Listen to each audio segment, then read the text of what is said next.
For whatever reason, every time I try to record this on my app, it's been glitching out. Every time, for whatever reason, your video does that, but I'll just talk over it. This is the application I use, so I'm just gonna let it play. So yesterday we did a lot of really good things. It was the first day we can actually do live. When I first met him, he was not able to track the ball properly.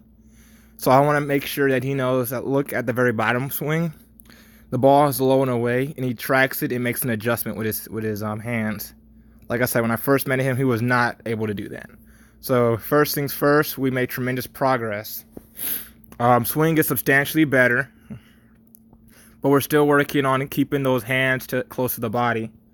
As you can see on the top swing, or even on the bottom swing right here, how he's strictly using his hands and his front knee is bent at point of contact.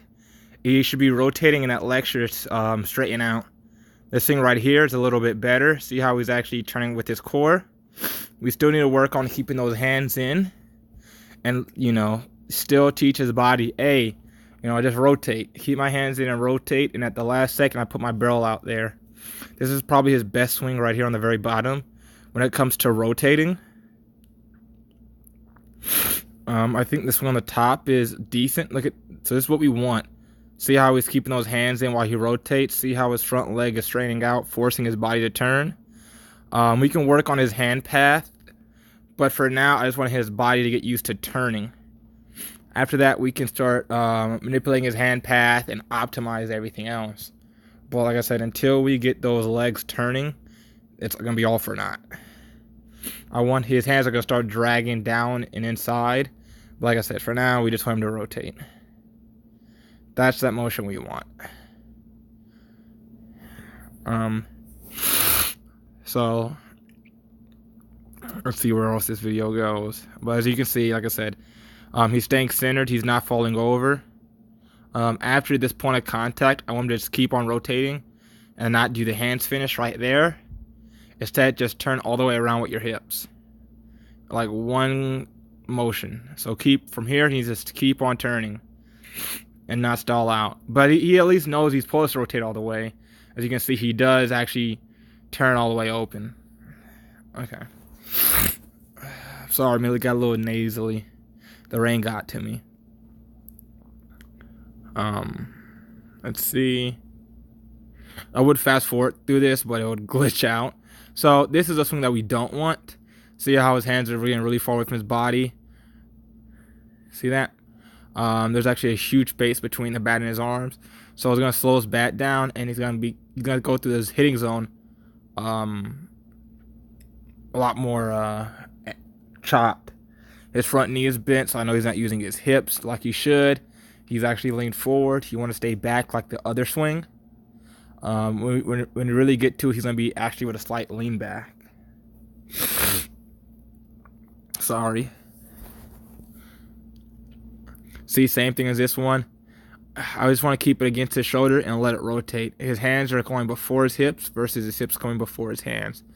His hands went through the zone before his hips went through the zone.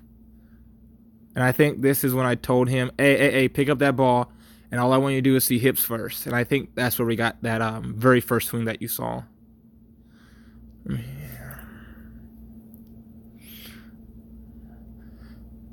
See, hands really, really, really far away from his body.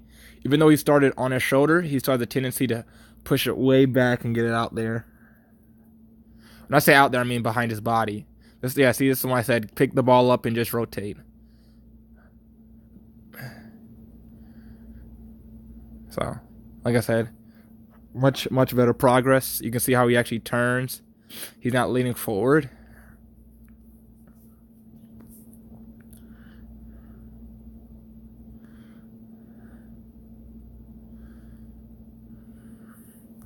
Okay, let's see. Oh, okay.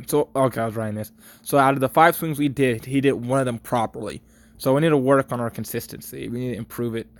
So I want to see him at least be able to do it 2 out of 5 times, 3 out of 5 times, even 4 out of 5 times. And then that's when we really can start, optimizing everything else. So I think this is the point where I show on the bottom swing. On this one, see how he's swinging through his hips. That's what we want. So from here on out, you can work on a lot more of live, a lot more front toss. He still has to hit off the tee periodically to work on his stuff, but we want swings on the top to be utilized and mimicked when he actually hits live. Last thing we want to do is him to go back to revert to what he was doing previously on live. And I think with that, that's when you'll really start seeing the huge jumps in his progress. He told me his coach was already seeing the difference, but as soon as he starts able to do this, like I said on live, and can keep those hands in while he rotates, like I said, he's gonna actually skyrocket with his results. Thank you.